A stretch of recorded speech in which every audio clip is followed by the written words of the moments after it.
Today on the podcast, we are going to talk about something. We've mentioned a little bit about this topic before, but it is one that we feel is highly crucial to your spiritual development, to our spiritual development. It's one of the reasons we have a dumb watch. Not even crucial. This, I would say, this hinders our spiritual development. It hinders our spiritual. Yeah. It's crucial to our spiritual life, and it can hinder our spiritual life greatly. Yeah. And so today's topic is disconnecting to connect. Ooh. That's a great title. Yeah. I came up with it. No, you didn't.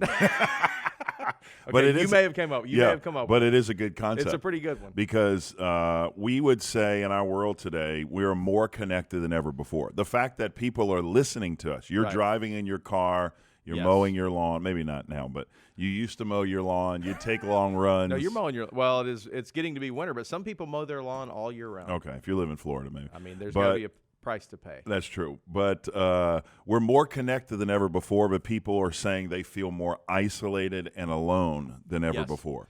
And I think it's because of our definition of connection. Being able to – I was thinking about this the other day just after hearing some of the stuff you were talking through. My kids will have never experienced the inability to instantly know anything they want just at the snap of fingers. Just by saying the word Alexa. They can ask any question and have any piece of knowledge. They can go on the internet, Wikipedia, whatever. They can get any answer they want. Whether it's right or wrong, I don't know, but they can they have access to everything and all their friends and all their family at all times. So basically back in the day when someone would tell a tall tale that they would make up, like in high school, those days are over. I never did that. Not saying you did that, but maybe. Maybe I'm telling one right now. Maybe. But back in the day, you could tell a lie. You could get away with anything. Yeah, you could tell a lie, make up. And now you say, let me fact check. Yeah, as you're talking, someone's like, no, that ain't right. That ain't right. Yeah. Okay, here's what we're talking about. We're talking about how technology, although it can be used for good, obviously. Yes. Sadly, today we live in a world where technology and social media has colonized our hearts. They have taken up residence in our lives, and basically what was once useful to us is now using us. And if you think about what is supposed to be a tool has turned us into a tool. Yeah, that's a good way to put it. And our phones have prostituted our minds, in a sense, to always be connected. That's right. I mean, think about it. That's what it's doing. It's keeping us connected.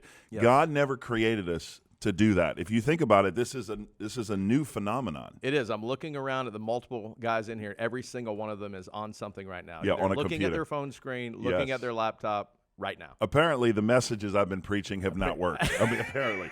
So we're got to do it again. That's what we're talking about this, folks. So here's what I want to start with.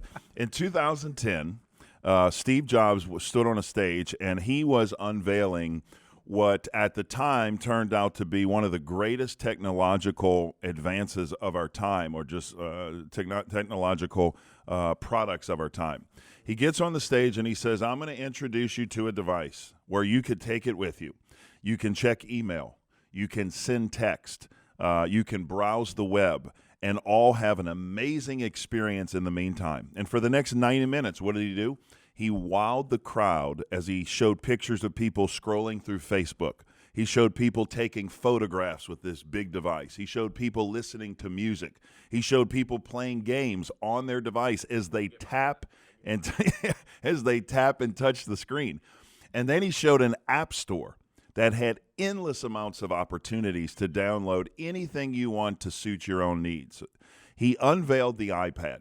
Okay, and here's what he said. He finished the presentation and he said, every person needs to own and have an iPad. And I've got one right here.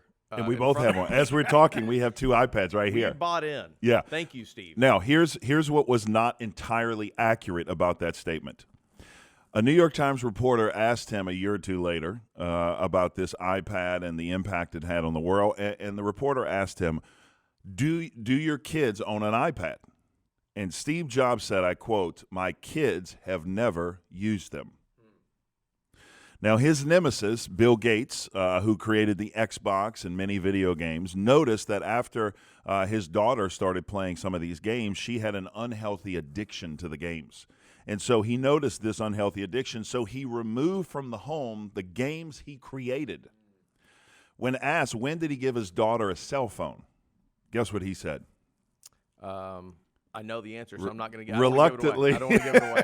Reluctantly, he said we gave her one at 14. Now, we listen to that, and many of our kids, if you have little kids or younger kids, you're saying, man, my child got a phone at 10. My child got a phone at 6 because I didn't want to deal with them anymore. Yeah, that's what parents say. I'm not saying anybody would say that. No, but okay, but here's the thing. Nobody would say that for real. But here's the thing. The challenge is, and I get asked this a lot as a pastor, when is it right for a child to have a cell phone? Okay? You have a 12-year-old. Yes. I have an 11-year-old. Yes. Both of our kids are asking for cell phones. My 8-year-old's asking for one. Yes, my 9-year-olds too. But yeah, they start at 8 or 9. Right. And we've put them off, and you hear it all the time. You know, my kids have cell phones. My friends have cell phones. When is the right age, if you're listening, I ask you, when is the right age to have a cell phone? And my response is, when are you ready for your child to see pornography? Because that's what you're doing. You're giving your child untethered, unfiltered access to the World Wide Web and hundreds of perpetrators who are out to proselytize the minds of young children today. Mm-hmm. And really, they have no way to prohibit or defend themselves. Yeah, well, I think a lot of parents give into that peer pressure, one, because, I mean, even if you take away the technology side of it, forever. When you were a kid, you asked for something until your mom and dad finally gave it and got it for you. Mine was Nintendo. Yeah. When the original Nintendo came out, I asked for it every day, maybe every week. Yeah. Finally, a year later, I got it. But I asked. But the difference, I think, is just what you said. You're giving them a window to and access to everything out there, and everything out there access to your child. Yeah, well, and the difference between the Nintendo or video game system and this is the Nintendo, you could sanction the games. You could prohibit what they played because you bought them and you hindered them from buying it. The internet and a cell phone, you could put all the parameters you want. You could put all the safeguards you want, but they still can get around, and obviously our kids know technology better than we do. Yeah. So the question is, does the Bible say anything about it? That's what I was going to ask you. We've got a lot of strong opinions on this. Yes. But what about the Bible? Right. Shouldn't we go to the Word and see, is there anything about iPhones or iPads in the Bible? Well, is there an Xbox in the Bible? Well, unfortunately, no. There is an Apple in the Bible, but that was in Genesis. I mean, some of the people I work with, I think, believe there was an iPad in the Ark of the Covenant. That's how much they love Apple. You missed that. I did say there was an Apple, but it was in Genesis. Oh, yeah, you missed that. But anyway, we're not going to talk about it. I don't even think we know it was an Apple, but that half-eaten apple in the back of my phone. It was a pear. There's a joke in there somewhere about it. There is a joke in there about, half-eaten apple. But we don't know if it's an apple or not. But back to okay, does God's word have anything to say about technology or social media or internet or email? And the answer is not specifically. But the Bible has a lot to say about busyness, overwork, always connected, always on, workaholism, fear of men. I think identity, right? So let's take an Old Testament prophet. Obviously, this prophet didn't own an iPhone. He didn't purchase an iPad. He didn't have email. He didn't know what Google was. He didn't have Snapchat. But what he had was a tendency to overwork and not disconnect. So in a sense, he burnt himself out. And the person I'm talking about is Elijah, okay? So Elijah is a man who was mightily used by God on the Mount of Carmel. He comes down from the mountain, and after facing 450 prophets and slaying them all, he comes down and he has a problem with one evil queen named Jezebel. So I think it's funny that he can resist the prophets with no problem. Yeah. But when it comes to one woman, he had a problem. And I'm not discounting the woman. She's probably an evil woman. But the reality is he's on the run. He goes so far away in depression and anxiety, he leaves town. Then he leaves his servant who goes with him another day's journey, and he goes in isolation and solitude, trying to get away from everyone. But what he realizes is he can't get away from God. And what Elijah shows us is two things. And here's what I want to talk about. And this is the regular rhythm of a disciple. These should be the regular rhythms of your disciplees, or the people you're investing in. Well, before we get into those two things, let's take a brief break with a word from our sponsor. Discipleshirts.com is a place where you can purchase shirts and make disciples. People ask us all the time, do you have shirts? Do you have stickers? Do you have hats? And the answer is we now do. And so we have different shirts like multiplication over addition. We have the Disciple Maker shirt. We have the personal favorite of mine, the Make Disciples, period. That's a good one. What about the 2818 hat? The 2818 hat and the 2818 shirt. Shirt. Or should it be 2819? I'm sorry, 2819. 19. It could be 18. 18 is solid too. 18 is solid too. The but two eights. But the 2819 is even better because it's the heart of the Great Commission. And the reason we created these shirts is we wanted to create shirts to start conversations. It's a conversation piece for you to share what you're passionate about. Also, you can join the movement of making disciples right where you are. Check it out, discipleshirts.com. And we're back talking about Elijah in the cave, running away, hiding. We talked about a little bit about his depression. We talked about his even wanting to die. But now we move through the story and something incredible happens that ties into technology. Yeah. Speaking of technology, I'm wearing a ring right now that tells me my heartbeat, how I sleep, whether or not I need to get up and stretch my legs. It tells me every once in a while, maybe it's time to stretch your legs, or take a walk, which is a very nice way of saying you've been sitting down too long. Ooh. Get out from behind the computer and go do something with your life. So technology can be helpful. Yes. It doesn't, alert me to anything. It doesn't take up any time, but it's kind of one of those things that helps out. So what is it that we can learn from Elijah in the cave that could be helpful when we think about how technology potentially uses us? Yeah, I would say, again, technology is useful, but there has to be a break from technology. So the first thing we need to do is, like Elijah did, we need to disconnect from technology in order to examine our life. Okay, what do I mean by that? Elijah disconnects from the busyness of life in order to connect with God. Now, he doesn't do that on the front end willingly. He's trying to run away from everything. But what he realizes is you can't run away from God. And God meets him where he is, hiding in a cave. The man of God, the prophet of God, the filled with the Spirit, to be used by God, is now on the run. And God meets him and he asks him this simple question: what are you doing here, Elijah? It's a good question. It's a great question. Now, you have to understand, whenever God asks a question in the Bible, it's never because he's seeking an answer. He doesn't know what the answer is. He's waiting to find out from Elijah. He already knows the answer. He wants Elijah to know the answer. And that's the question I want to ask you if you're listening. How have you gotten here? How have you gotten to the place where you're overwhelmed? What has happened in your life to create circumstances where you're overburdened? How have you gotten here? It takes us disconnecting from life in order to get to the place when we realize maybe we are overworked. Maybe we are always connected. And I believe one of the reasons we are dealing with anxiety, one of the reasons we have rise in depression, one of the reasons teen suicide rates have increased from 1978 to 2019 by 200%. Think about that. Teen suicide rates, 200%.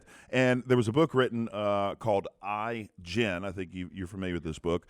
And the author says, 2 years ago, she said this: we are on the verge of the greatest health crisis in teenagers that we've ever seen in America, in the world. Now, that was 2 years ago. Chris, I would say we're already past the verge. We're over the cliff. And so it's not getting any easier. It's not getting any better. If we don't do something about this always connected, never disconnected society, then my prediction is anxiety, depression, and even suicide, God forbid, will be as common in the future as the common cold and headaches today. Everybody's going to be depressed. Everybody's going to be anxious. And why wouldn't they? Because they don't have regular seasons of disconnection for self-examination and refreshment, which is the second thing he does. Not only does he disconnect to examine himself, secondly, he disconnects to be refreshed. So in the cave, God says, I'm going to show you who I am. God comes in a couple of different ways. So the first thing is he's in the cave. He looks out. There's a rushing wind. You remember this? This huge wind comes. Yeah, it moves boulders and rips mountains apart. And God in the past and even in the future shows up in mighty power. But the Bible says he's not in the wind. Then we see an earth-shaking earthquake. The ground is splitting in two. Elijah's like, God's got to be in this thing. It says, no, God's not in the earthquake. And then finally it says, all of a sudden we have this fire, this raging fire come through. Elijah's looking around. He's like, got to be in the fire. Not in the fire. Finally, when all the dust settles, when there's a calm after the storm, The Bible says God comes in a small whisper, right? A still small voice. And that phrase, still small voice in Hebrew, means the sound, you ready for this, of silence. And here's what I want you to understand if you're listening. God is not only the God of wonders, he's the God of whispers. And some of you, including me at times, I've got so much noise in my life as a disciple of Christ that I can't hear God speaking. It's not that God's not speaking to us. It's that we have too much noise, too much white noise, too many things, too many voices, too many feeds, too many apps, too many emails in our life that we don't slow it down enough in silence and solitude to hear the voice of God speaking to us. Now, I know what some of you are saying. Well, doesn't God speak through his word? Yes. Doesn't God speak through prayer? Yes. But what I'm saying is we can't be led by the Spirit in the way we could or should be because we have these competing voices in our life. And it took Elijah getting to a cave in order to hear the voice of God. So here's the question. The question is, what will you have to do to remove the voices and the noise and the feeds and the sounds in your life in order to hear from God?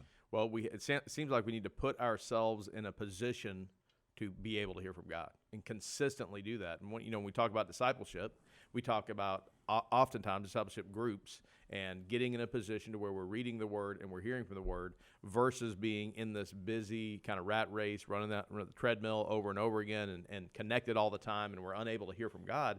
It's because we're not listening, like you're saying. And so we have to have that consistent, ongoing habit of putting ourselves in position to be able to hear when God is speaking through his word as we read it. Yeah, so here's the question. What can we do to set ourselves up, to set our discipleship groups up, to use technology for good so that it's not using us? I mean, that's the question, right? I mean, I think that's the question we're asking. And I realize, and I've done some study on this recently, that everything about the phone apps we have, everything about the games we play, everything about the devices we use are created to get us hooked. There was a book I read in my research.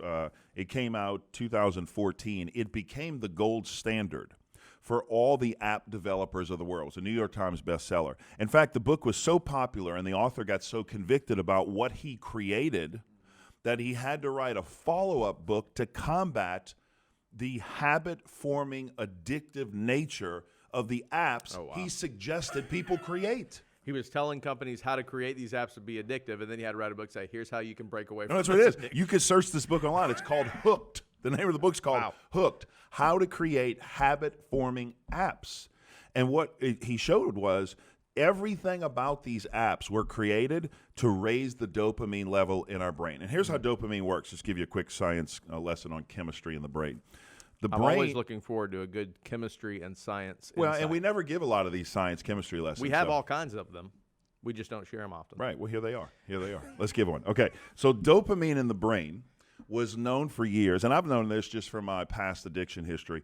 I've known this from just studying my own addiction and my own desires.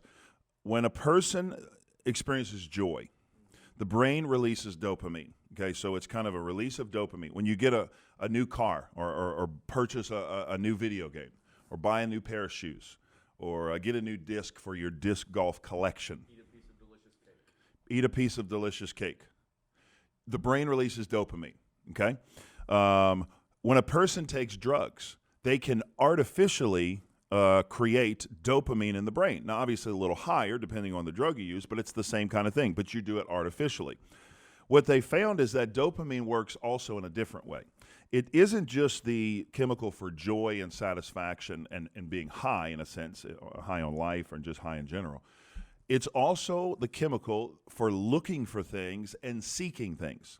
So when you look for something, you get a dopamine release. And when you keep looking for something, you get a dopamine release. Well, app designers knew this. And they realized that if they could create apps to where you continually get hooked in looking for one thing to another, they win, because the goal is to get you on the phone more time than not, okay? And it happens to all of us. Has anybody ever, on a Saturday night, before going to bed, you pick up your cell phone and you decide, I'm going to go look at the sports scores from today. You ever done this before? I usually do it on Sunday night, but yeah, it's the same. Like, well, Same Arkansas thing, is same not thing. much to look at. So Exactly. Or watch. yeah. So there's really not much for you. Pro football is the way I've been my whole life. What team do you like? The Dallas Cowboys. If anyone Still, would you like still to following know. the Dallas Cowboys? They're going to win the Super Bowl this Okay, year. every Why year. wouldn't I? Every year Why they're going to win the wouldn't I? Super Bowl. Yeah. Okay, so so they are doing well. Super Okay. Bowl bound. Super Bowl bound, but I hear this every year. Okay, and had won at 20. But anyway, who's counting? So Saturday night, a lot of people do this. They get on their apps, they check the football scores.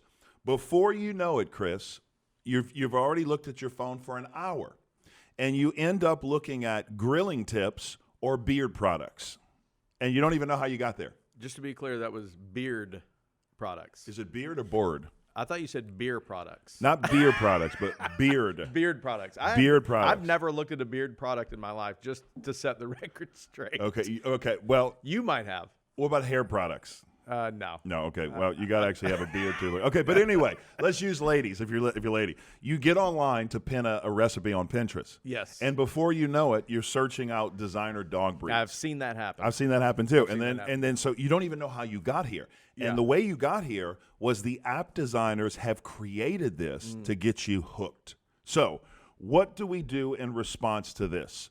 We're going to have to wait till next week. And I'm going to give 6 or 7 practical ways Okay. for us to respond to this. Like, what can we do? How do we respond? What are the regular rhythms of our life for our discipleship groups and ourselves that we can create this environment to use technology for good so that it doesn't use us? And as always, if you enjoy the podcast, please do us a favor and give us a 5-star rating on Apple Podcasts, Spotify, or again, wherever you get your podcasts.